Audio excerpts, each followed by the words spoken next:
हरे कृष्णा. मी प्रियल कवळी, third year JNM student. तुम्हाला WHOने दिलेल्या थीमबद्दल थोडेसे विचार व्यक्त करणार आहे. ती थीम आहे our nurses our future, the economic power of care. म्हणजेच आपल्या परिचारिका आपले भविष्य, काळजीची आर्थिक शक्ती. तुम्हाला नर्सेस डेच्या खूप खूप शुभेच्छा. रुग्णसेवेसाठी अहोरात्र झटणाऱ्या, त्याचप्रमाणे रात्रंदिवस रुग्णांची सेवा करणाऱ्या आपल्या परिचारिका आपले भविष्य, काळजीची आर्थिक शक्ती. आपल्या परिचारिका आपले भविष्य यावरून एक सुंदरशी गोष्ट. अमेरिकेमधील राहणारी एक परिचारिका दररोज HIV पॉझिटिव्ह असलेल्या रुग्णाची काळजी घेण्यासाठी जात असे. जाताना ती देवाला नेहमी प्रार्थना करत असे की देवा, मला शक्ती दे, मला ताकद दे, जेणेकरून मी त्या रुग्णाची काळजी करेन. यावरून आपण बघितले की एक परिचारिका आपल्या जीवाची पर्वा न करता रुग्णाच्या सेवेसाठी ती तत्पर असते.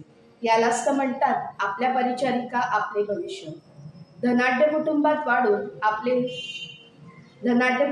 वाढून आपले जीवन रुग्णसेवेसाठी व्यतीत करणाऱ्या आपल्या फाउंडर फ्लोरेन्स नाइटिंगेल यांनी आधुनिक पद्धती विकसित करून रुग्णांची सेवा केली.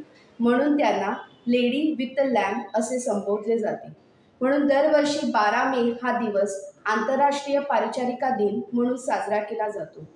सामाजिकदृष्ट्या बघायला गेलं तर जन्माला आल्यापासून त्याच्या शेवटच्या श्वासापर्यंत जी व्यक्ती त्यासोबत राहते ती असते परिचारिका.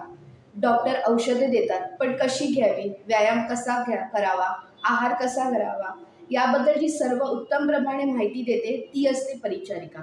परंतु तिला समाजामध्ये हवे तितके जागा प्राप्त झालेल्या नाही आहेत.